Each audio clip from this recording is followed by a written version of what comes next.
or the question that the listeners would have is, if I don't have a practitioner or somebody I can go to, where do I go for help? And before you answer, I'm going to preface this and say that you understand and I understand that with most practitioners, their modality will always be the cure. And that's their only, because they only have one modality. Right. So my answer would be find somebody who has multiple modalities. Yes. But before you do that, I think they should look up, people like yourself, read some of your content, some of the stuff out there to get an idea of what the global effect is.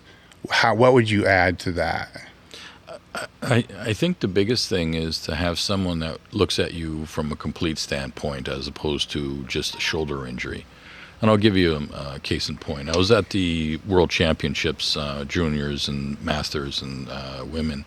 They held it in Hamilton, just outside of Toronto, back in the 90s. So they had a Russian lifter, and he was in the 165s, and he was going for a world record, junior world record. I think it was about 425.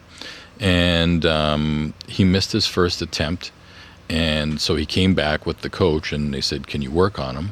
And the right arm was he couldn't lock it out properly.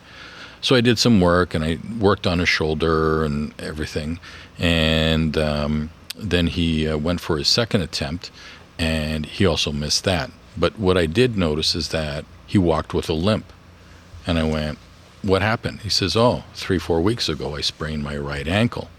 I went, "All right."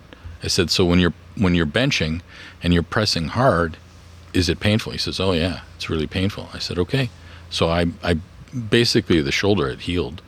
And I just went down to the ankle. I did a ton of work down there, muscle work, adjusted the ankle, everything else. And he said, "Oh, that feels a lot better." Basically, it was just jammed up from the sprain. And I said, "So try pressing down. Is it painful?" He says, "No." He says, "Okay."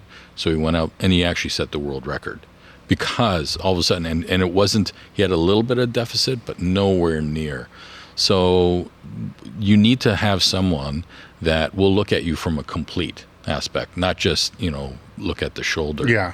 So when people come in and see me, I don't care what you have. I'm going to have you just walk down the hallway. Have you walk down, and so all of a sudden I want to see how you move in motion. Or when I had my other clinic, I would put you on a squat. It says it bothers me when I squat. Okay, let's see how you squat. And a lot of the problems won't show up until it's heavier.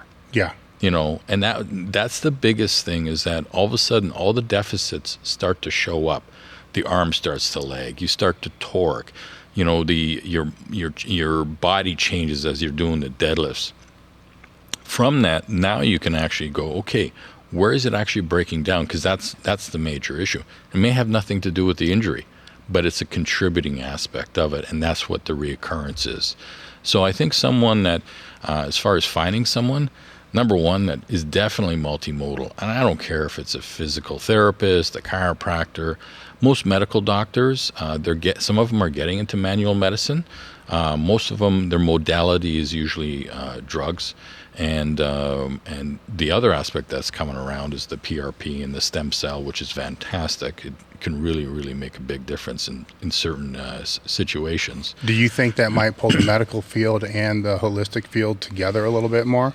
Yeah, I'm starting to see that more and more, where we're starting to collectively work together. And that works out the best, where you have someone that does manual medicine, your hands are on them, you're actually working the tissues and everything else, and then you have someone overseeing. So imaging can kind of give you an idea as far as the ultrasound, the x-ray, the MRI, and that gives you an idea, how bad is it? Now, the other flip side is that you may have a disc herniation, but it's not even contributing to it. Yeah. Because you had it for, 10 years. Yes, it could have fused itself. Yeah, it's already healed. Yeah. It's already healed. Wait. All right, guys, if you've been...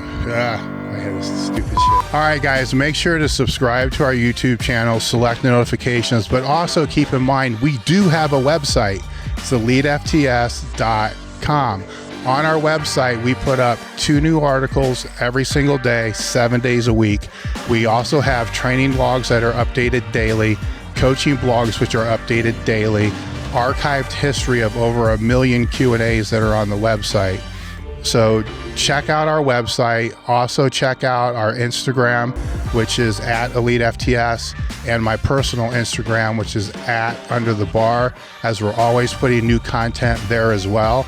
So check them all out because we have different content on all different channels.